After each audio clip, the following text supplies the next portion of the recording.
This week on the WriterCon podcast. The first one is don't be boring. And the second thing is don't give up. Welcome to WriterCon, a gathering place for writers to share their knowledge about writing and the writing world. Your hosts are William Bernhardt, best-selling novelist and author of the Red Sneaker books on writing, and Lara Bernhardt, award-winning author of the Wantland Files book series. Thank you, Jesse Ulrich. Hey there, writers.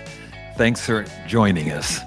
The WriterCon excitement continues to build. We've got just a few more weeks till the conference begins on August 30th.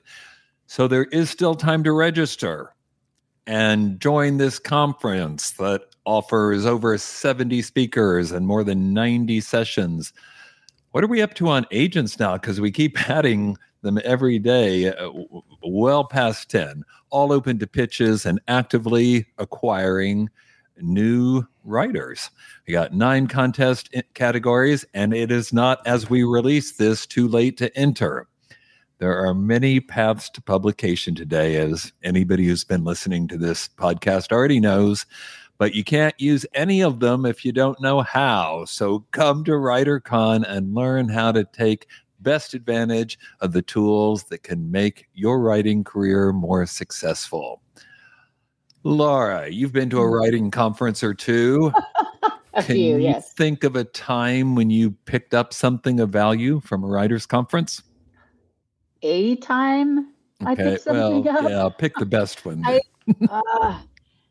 Every time. This industry is still in a state of flux. It continues to morph and evolve. So every year I learn something. I think most recently, I probably picked up some really useful information about marketing and promotion when I was at a writer's conference. And I have put that to good use and ready to see what I can learn this year. Fantastic. Jesse, you're going to be there. You're not even writing, but we still manage to get you down there every year. Of course, we do majorly put you to work, but beyond that, what brings you back to the conference? Again, I love being around creative people trying to do creative things. There's an energy to creators. And as a creator myself, it is just a fun way to again, if you try to boil everything down to a task that we have to complete our dreams, right? Yeah. Writing is no different than podcast production or anything else you look to. It's like it's learning how to best sit it down. It's learning the rules. It's getting feedback, and it is then learning how to take something that you love and make it a skill that you can then hopefully get paid for to do the rest of your life. And so I get energized from people who are trying to create things. And so I'm there talking to people, usually running around, miking people up so that we can then make sure that people can listen to those presentations later. And, just learning about all the different tools, advice and sort of experience that you get from hearing from, already published authors, from agents and from publishers. Yeah, absolutely. All right, then.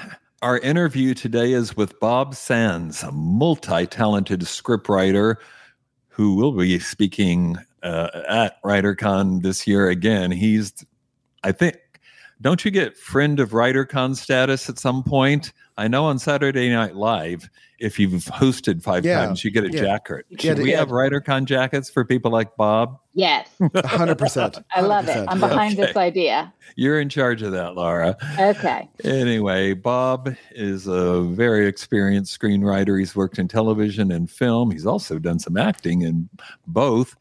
He wrote the movie Extracurricular Activities, which was a huge hit. And he wrote Help for the Holidays and a bunch of other good movies. We'll talk to him about his screen work, plus his book on screenwriting, plus his new novel. But first, the news.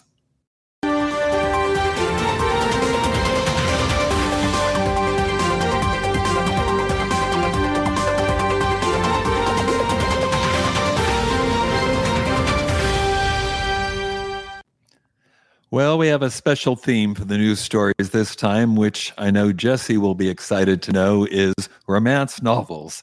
I mean, last time we picked on the science fiction world with the Hugo Award scandal, but they are not the only genre in the news right now for both good and bad reasons. For instance, here are some of the recent headlines pertaining to romance.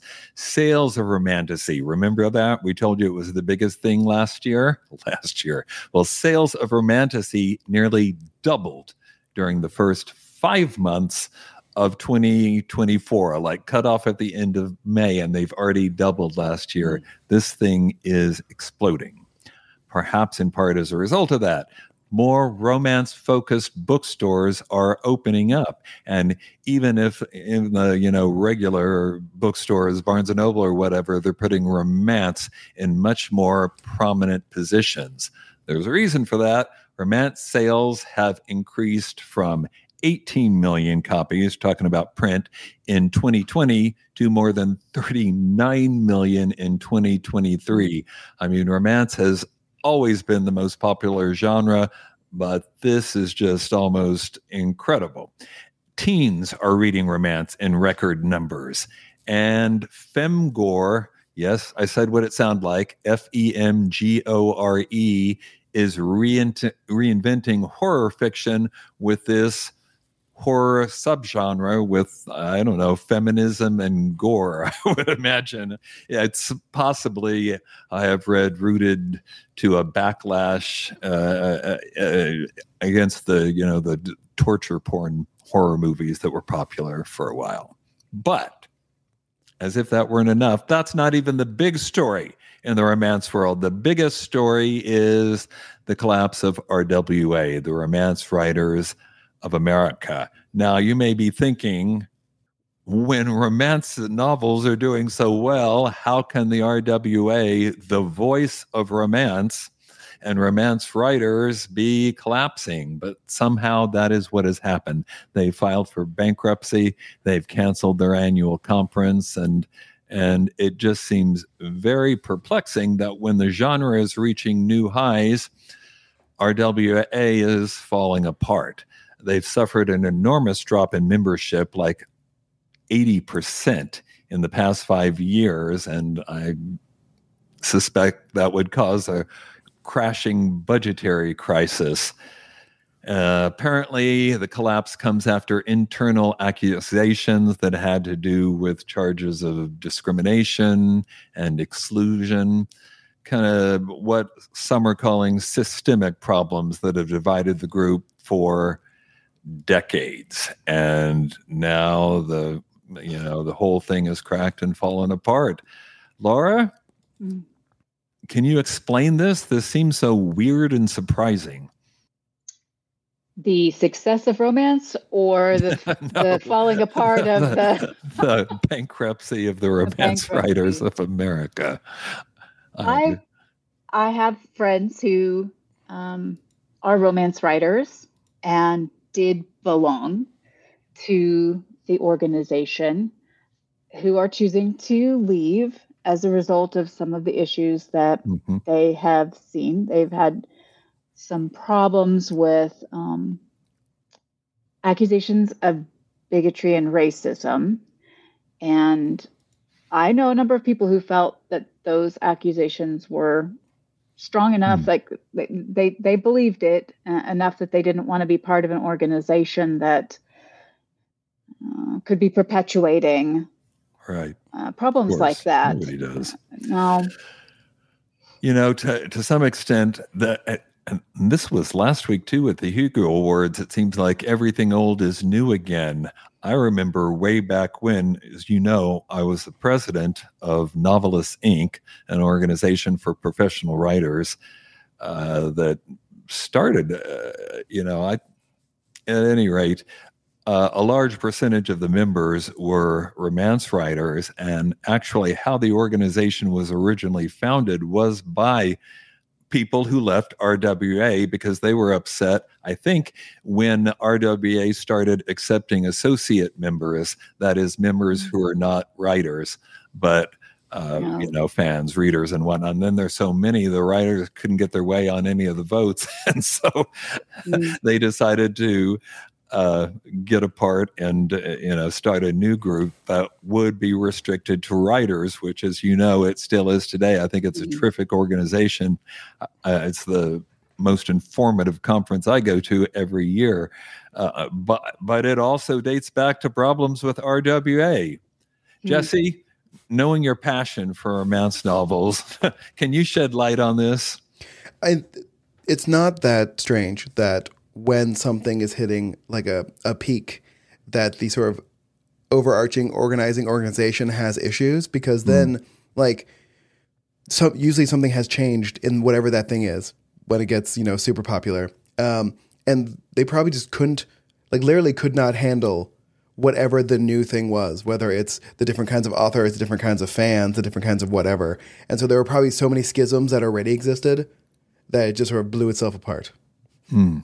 So, yeah. All as right, far as Jesse, romance being good work. What? Go ahead. I was just going to say, as far as romance being as popular as it is today, even I've been reading a few.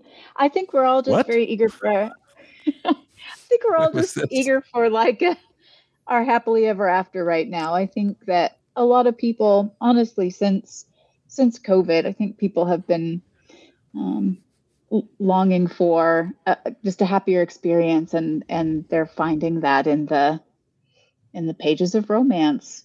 There's always a happy ever after at the end. As in life. Yeah. And, again, we just celebrated our 10th anniversary, except we actually haven't yet because we're recording this in advance, but we will, right? Yeah. Now, if I'm lucky. Yeah. If art really does reflect life, right? What will happen is there will be a very tearful, reforming of the RWA, probably over, let's say, Christmas. But this time we do it right. Oh gosh, you guys are the romantics here. All right, Jesse, why don't we talk to screenwriter Bob Saenz?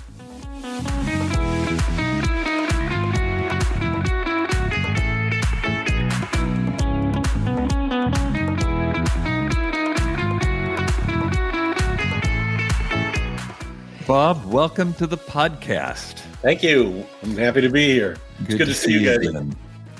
All right. Traditional first question. If you could offer writers one piece of advice, what would it be? Actually, whenever I do that, I have two, because they kind of go hand in hand. They go hand in hand. The number one, the first one is don't be boring. Always a good idea. It's a really, you'd be surprised at how many people don't think of that when they're writing, and thinking that they have to set things up rather than tell their story. And the second thing is don't give up. Excellent. It's the people who give up that don't succeed, because there are so many rejections and so many roadblocks and so many close but no cigars in this writing business that you could get feeling like you need to leave, and everybody gets them. Everybody feels that way, and it's the people who persevere, the people that press on through, that don't give up, are the ones that end up succeeding. That's right. It can be very discouraging. Yeah. It's us gluttons for punishment that hang in there. But perseverance is the key, which has always been a central message at WriterCon. Speaking of which, you're coming, right? I am coming to WriterCon. In just a couple of weeks now. Teach a couple of classes, be on a couple of panels, and talk a little bit about what you're speaking about and what you're doing and all. And doing a Monday. And that too, yes. Monday class. I'll talk about the Monday class. I'm going to do a Labor Day class. There are extra classes that come to WriterCon that happen on Monday. They're all usually by people that you want to come and see. So take a look at the list, and there's some really amazing people this year and some really cool topics. I'm going to talk about screenwriting because that's what I do and that's what I know. Then I'm going to do a 3-hour screenwriting boot camp to talk to people about what they want to know, what they want to learn about it. You get there and you find out where people are in their journey, and then you take the class and make it fit where they are in their journey. Very cool. I hear a lot when people find out I write novels. They say things like, don't you ever want to write like for movies? Wouldn't that be more fun to work in Hollywood? Which it sounds very glamorous to everyone, but I'm curious how you even got started, because I wouldn't know. I know novels now, but I don't know the first thing about how you get started with film. So how did you get started writing for movies and television? I was an actor, and I was on a television series called Nash Bridges. Oh, yeah, cool. I was the precinct sergeant in their precinct, and I had a part that big. For people who are listening to this, I'm holding my fingers about a half an inch apart. I had a very small recurring role on the show. Don Johnson, who produced the show, kept me around for 6 seasons. I'm not sure why, but I loved it. And during that time, I got to look at the scripts every week, and I got to see what people were doing and watching it. And I had been in a bunch of movies as a actor with very small parts, or originally when I started as an extra. There are some amazing movies where you can see my elbow or shoulder playing a really major role in some of the scenes. But during all those things, I kept thinking, I really like what I'm seeing in the writing part of it, and I thought I should try and do this. So I wrote an episode of Nash Bridges. Found out that everybody on set had an episode of Nash Bridges, including the guy who watered the plants. I pitched it to one of the producers one day, and he said, "Holy cow, I get pitched a lot of these." And I go, "Gee, that's nice." But he said, "That's a really good idea. Yeah. I really like this. It's kind of out of the box." And he said, "All right, I'll look at it." So he passed it along to the showrunner, which was a guy named Carlton Cuse. And Carlton Cuse sent me a really nice letter saying, "We can't use your script. We're a WGA house. You're obviously not in the WGA. And we have a writer's room, and that's how television works. On the other hand, you have a lot of skill, and you should keep writing. It showed me that you're going to be able to do this someday." And I thought, wow, okay, some encouragement from somebody who is, a wheeler dealer in the movie and TV business. So I decided that I would keep writing, and I wrote some scripts, and I wrote one script back there, Extracurricular Activities, and extracurricular, I should be able to say the word. Yeah, right. Activities. And it opened every door in Hollywood, and a mere 18 years after it was written, it got made. But it was a 12-year span between the time I wrote my first script and I got my first produced movie. Now I have 20, and it looks like 21, because I think Hulu has just picked up one of my scripts, Hulu original. But yay! I'm not sure yet. Fingers crossed. They say the production company says they're waiting for the paperwork, so that's a very good. Cool.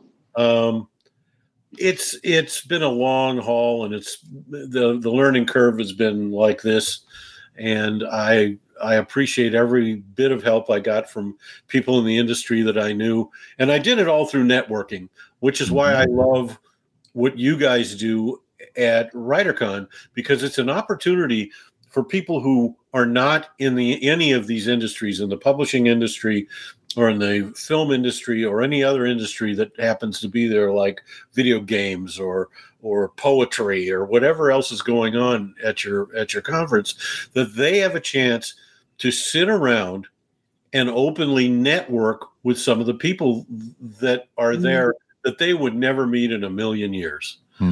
And everybody is really open and really friendly and really giving at your conference. And it makes it one of the best ones of the year as far as I'm concerned.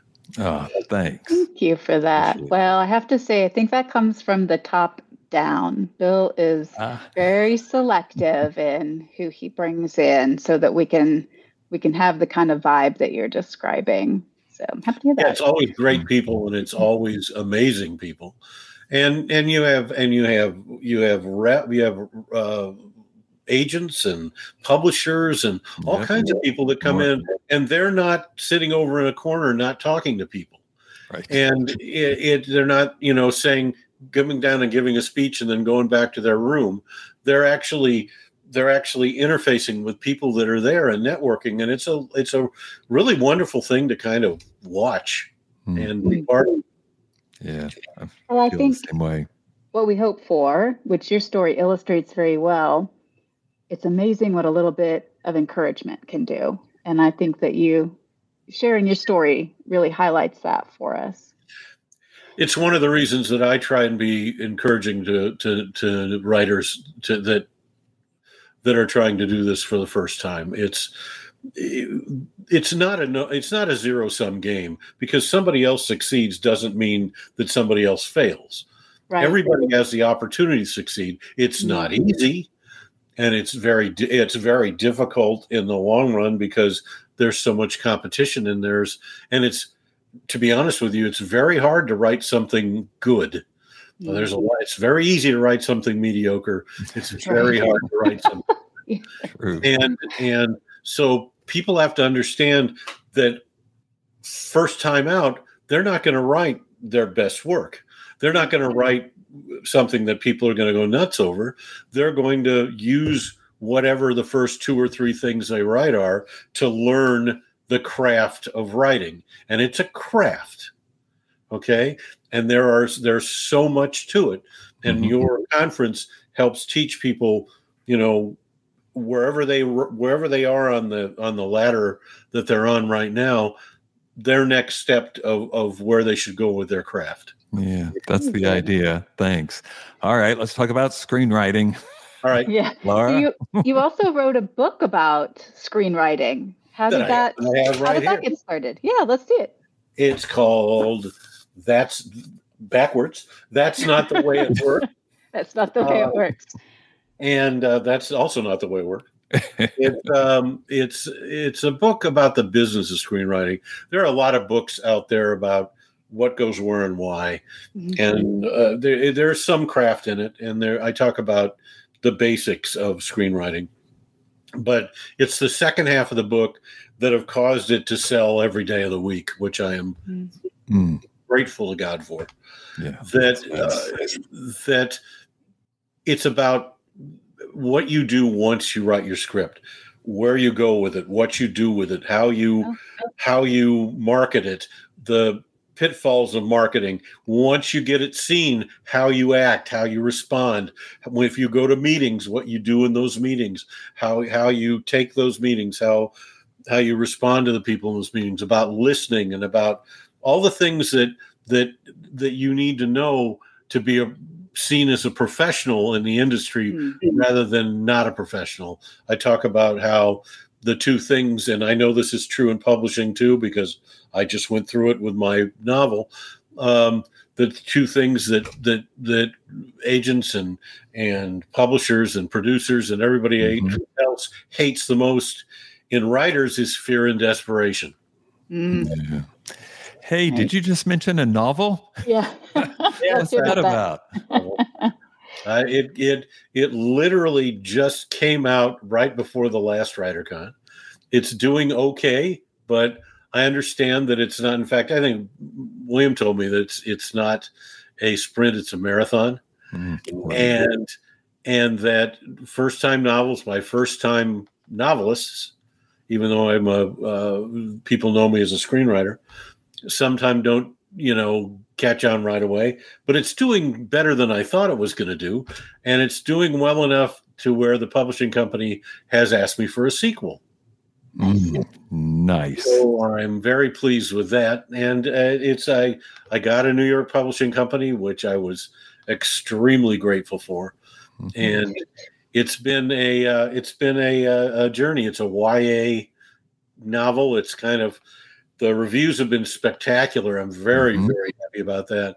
And some people are calling it YA for adults because it's got kind of 2 levels of humor in it, kind of like the old Bugs Bunny cartoons. It was level for the kids and the level for the adults. Right. And people seem to be enjoying it a lot. So I'm thrilled about that. Oh, that's fantastic. Was it hard to It's called Jessica. It's called Jessica's Vampire Diary backwards. Right. And Jessica. And it's Bram Stoker, when he wrote Dracula, wrote the book as a diary.